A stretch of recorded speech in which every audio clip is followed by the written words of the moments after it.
You think you chose to watch this video. You scrolled, you saw the thumbnail, you clicked. Your choice, right? But the algorithm decided to show it to you. Based on your watch history, your engagement patterns, data from millions of users like you.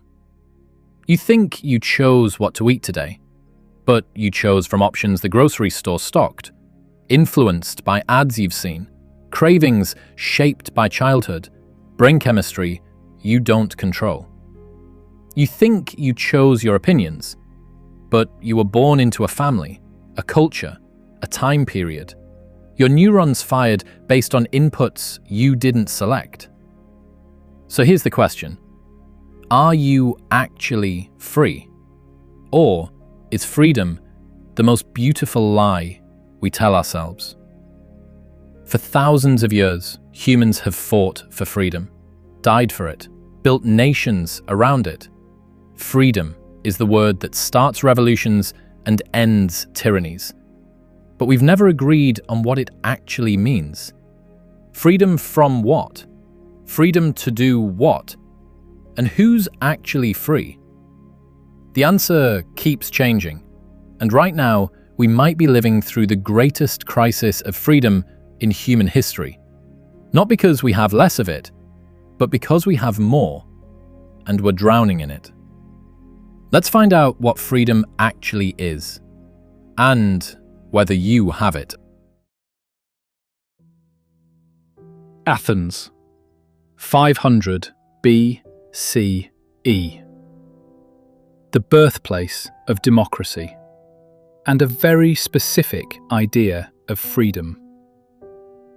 For the ancient Athenians, freedom wasn't about being left alone. It was about participating. You were free if you had a voice in the assembly, if you could vote, debate, help govern the city. Freedom meant citizenship, political power, having a say in the laws that governed you. But here's the catch. Most people weren't citizens. Women, not free. Slaves, not free. Foreigners, not free. Freedom in Athens was exclusive, elite, earned. And it came with duties. You had to participate, serve in the army, contribute to the city. Freedom wasn't a right you were born with. It was a responsibility you inherited. But there was another Greek city with a completely different answer. Sparta. Spartans would say, Athenians aren't free at all. They're slaves to their desires. Real freedom? Discipline, self-control, mastery over your own weakness. Two cities, two definitions of freedom. Political participation versus personal discipline. And this tension, external versus internal freedom, never goes away. The Stoics took the Spartan idea and turned it into philosophy. Epictetus, born a slave, wrote, "No one is free who is not master of himself." You're not free because you can do whatever you want. You're free because you control how you respond to what happens. External circumstances, you don't control those. Someone can imprison you, enslave you, take everything. But your mind? That's yours. Marcus Aurelius, the most powerful man in Rome, writing in his journal, "You have power over your mind, not outside events. Realize this, and you will find strength." Freedom isn't about external conditions. It's internal sovereignty. The world can't take your freedom unless you give it away. This is radical. You can be enslaved and still be free. You can be emperor and still be enslaved to fear, anger, desire. Freedom is a psychological state, not a political one. Beautiful idea. Empowering even, but also convenient for people in power. You don't need political freedom, just master your mind. Easy to say when you're not the one in chains. And this tension, internal freedom versus external freedom, is about to explode. Christianity brought a new question. If God is all-powerful and all-knowing, are you actually free? Augustine wrestled with this for decades. If God knows everything, past, present, future, then he already knows every choice you'll ever make. So are you choosing, or just acting out a script already written? Augustine's answer: you're free, but only because God gave you free will. And here's the twist. You're free to choose. But after the fall, your will is corrupted. You're free to sin, but you're not free to not want to sin. Not without God's grace. So you're free, but enslaved at the same time. This paradox haunted Christianity for 1,000 years, and it's still unresolved. Calvinists say, God predestined everything. You're not free, you just think you are. Arminians say, no, you have genuine free will. God just knows how you'll use it. Same religion, opposite answers. Because the question is impossible. If you're truly free, God isn't fully sovereign. If God is fully sovereign, you're not truly free. The paradox endures. But while theologians debated metaphysics, the world was changing, and a new kind of freedom was being born. The Enlightenment asked, forget theology. What about political freedom? John Locke gave us the idea that would spark revolutions. You have natural rights, life, liberty, property. Not because a king granted them, not because you earned them, because you're human. And government exists to protect those rights, not to give them. If government violates them, you have the right to overthrow it. This is the freedom the American Revolution was built on, the French Revolution, every democratic uprising since. Freedom as political independence, self-governance, no tyrant, no master. We hold these truths to be self-evident, that all men are created equal, that they are endowed by their Creator with certain unalienable rights. Except, of course, they didn't mean all men. Slavery continued, women couldn't vote, the free was still very few. Freedom, again, was exclusive. Rousseau saw the problem. Man is born free, and everywhere he is in chains. We think we're free, but we're enslaved to society, to inequality, to systems we didn't choose. Real freedom, Rousseau said, comes from the social contract, when we collectively decide the rules we'll live by. You're free when you obey laws you helped create. This sounds good, until you realize, what if you disagree with the majority? Rousseau's answer? Then you're wrong. The general will is always right, and if you resist it, we'll force you to be free. Force you to be free. Let that sink in. Freedom, in the wrong hands, becomes tyranny. Every dictatorship in history has claimed to represent the people, to embody true freedom. The Enlightenment gave us political freedom and political terror. Because once you say freedom is the highest value, who gets to define it? But one philosopher thought he'd solved it. Immanuel Kant looked at all of this. Stoic inner freedom, Enlightenment political freedom, Rousseau's paradoxes, and said, you're all missing the point. Real freedom isn't doing whatever you want. That's not freedom. That's slavery to your impulses.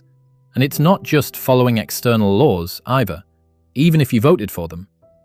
Real freedom is autonomy, self-rule, giving yourself the law. Here's how it works. You have two parts, your rational self and your animal self. Your animal self wants pleasure, comfort, survival. It's driven by desire.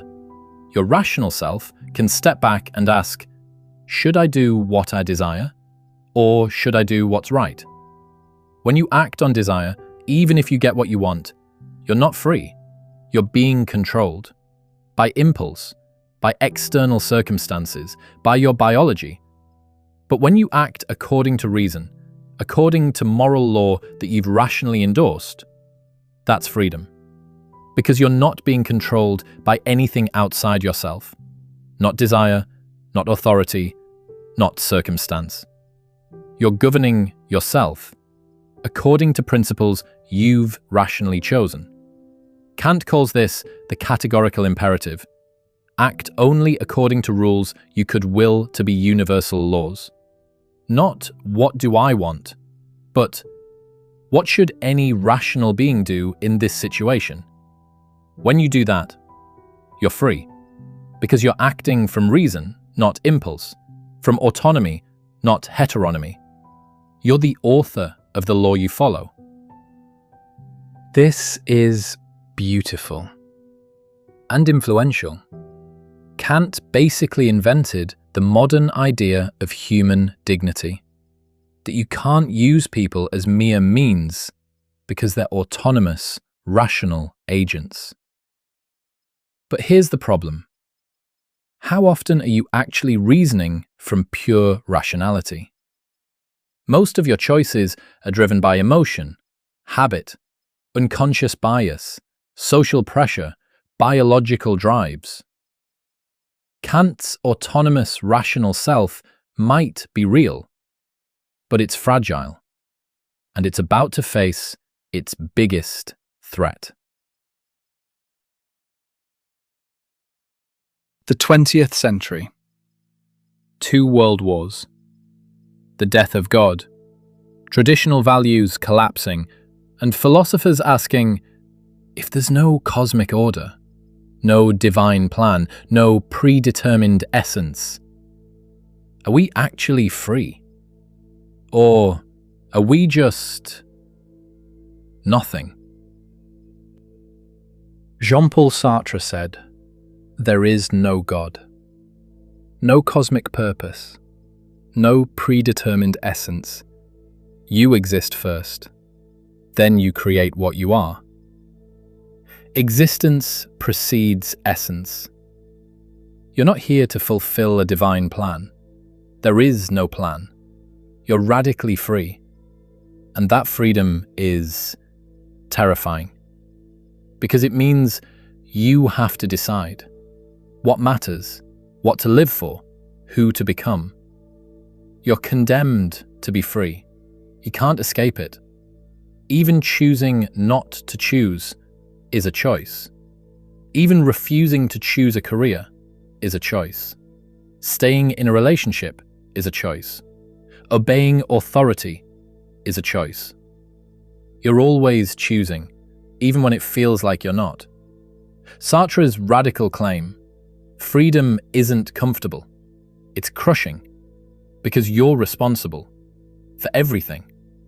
You can't blame your genes, your parents, your trauma, society. You are what you choose. Nothing more, nothing less. This is existential freedom. Total. Unavoidable. But even if you're existentially free, free to create meaning, free to choose your path, you're still shaped by forces you don't control. Your body, your history, your unconscious. And science was about to make this brutally clear. What if Sartre was wrong? What if you're not free at all? In 1983, neuroscientist Benjamin Libet did an experiment. He asked people to press a button whenever they felt like it, totally free choice, no pressure. But while they did this, he monitored their brain activity. and he found something disturbing. The brain started preparing to press the button before the person consciously decided to press it. 7 seconds before, your brain decides. Then, a moment later, you become aware of the decision, and you think you chose. But you didn't.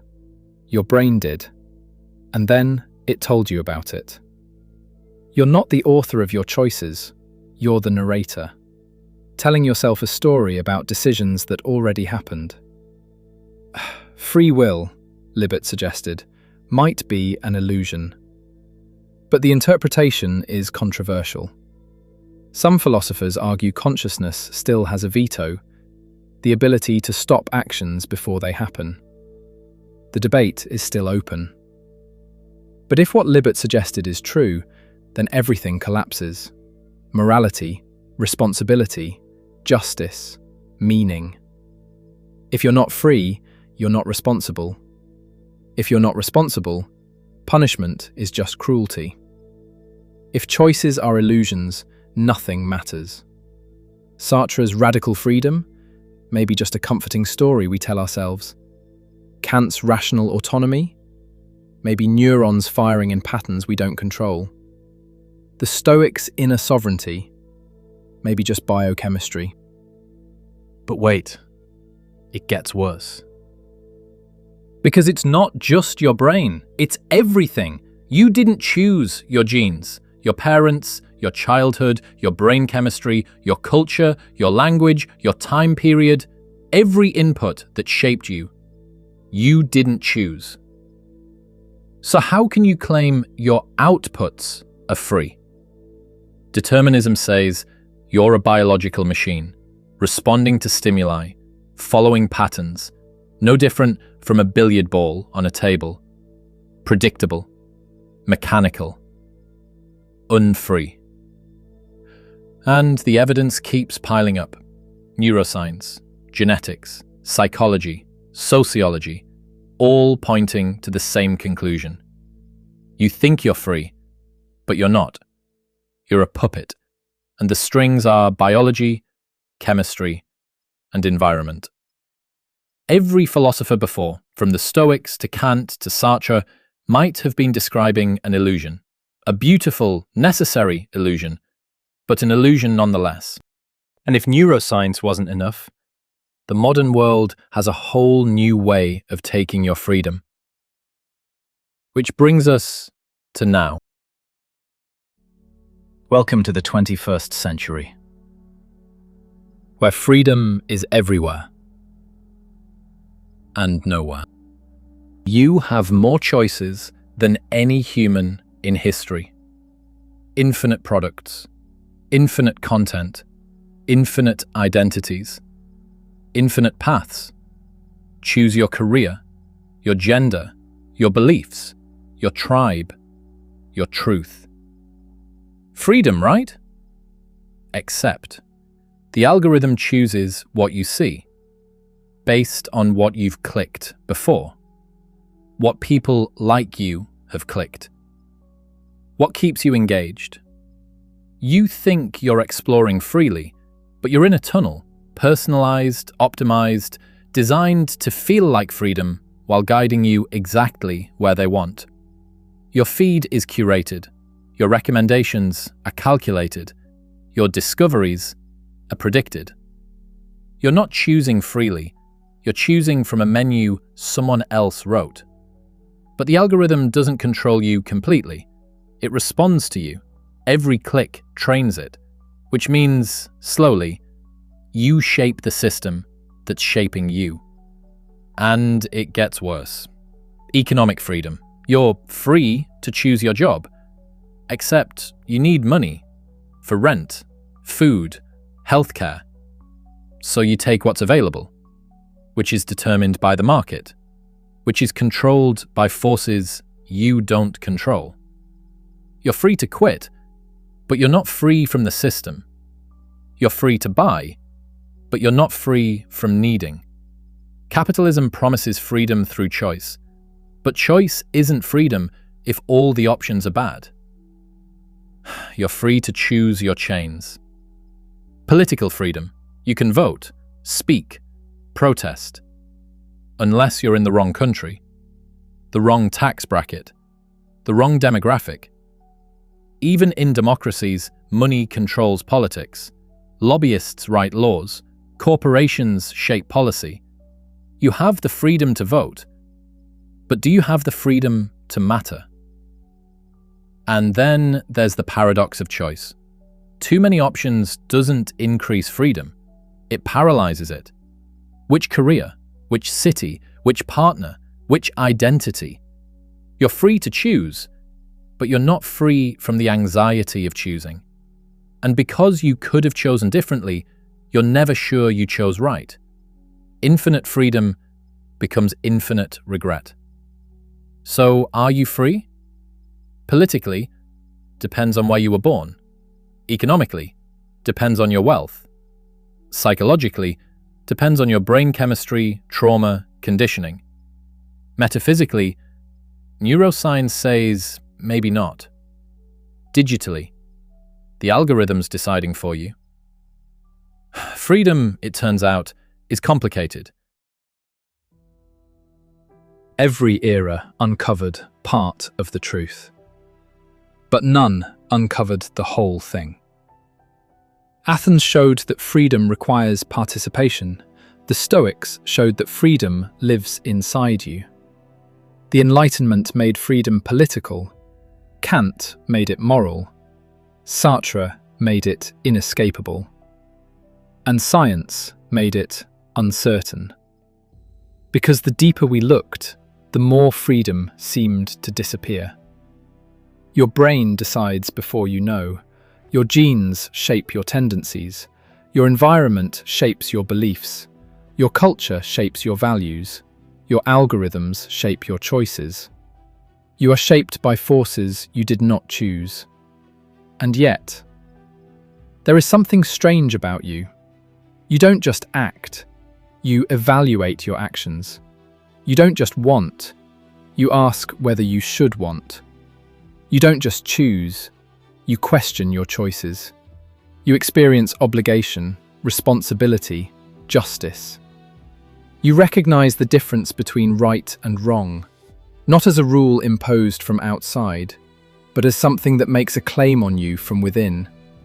And that is difficult to explain if you are nothing but a machine. A machine follows causes, but it does not recognize reasons. A machine does not feel that it should do one thing instead of another. You do. Even when it's hard, even when it costs you, even when no one is watching. You can step back from your impulses, from your conditioning, from your fear, and ask, what is the right thing to do? That space, however small, is where freedom lives. Not as total independence from causation, but as the capacity to reflect, to evaluate, to choose who you will be. You may not have chosen your genes, your childhood, your circumstances, but you are not merely their result. You are the place where they are confronted. Freedom is not the absence of influence, it is the presence of awareness. Not the power to control everything that shapes you, but the power to respond, to take ownership, to become, in part, the author of yourself. Freedom is fragile, unequal, constrained, but it is real, and it exists wherever a human being can stop and ask not just what they will do, but what they should do. Every era gave us a different answer. Athens. Freedom is citizenship. Stoics. Freedom is self-mastery. Christianity. Freedom is complicated and maybe impossible. Enlightenment. Freedom is natural rights. Neuroscience. Freedom is an illusion. Existentialism. Freedom is inescapable. Capitalism. Freedom is consumer choice. They're all right, and they're all incomplete, because freedom isn't a state, it's a tension. between what you control and what controls you, between your conditioning and your choices, between structure and agency. And the question isn't, am I free? The question is, where am I free? And what am I doing with that freedom? You're not free to choose your birth, your genes, your early environment, but within those constraints, you still participate in what you become. You're not free from algorithms, but you're free to turn them off. You're not free from economic systems, but you're free to resist, organize, build alternatives. You're not free from your brain's unconscious processes, but awareness changes how those processes shape you. Freedom isn't total. It's partial, situated, and fragile. And it's not about having no constraints.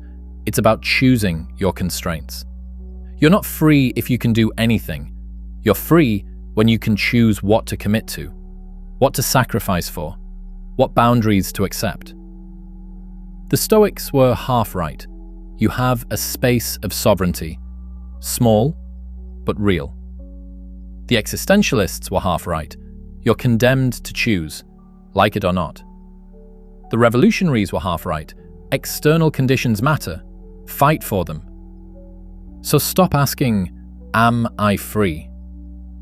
Start asking, what am I doing with the freedom I have? Because you have some, however small. The question is whether you're using it. Freedom isn't something you either have or don't have. It's something you exercise, or slowly lose. The space is small, but it's there.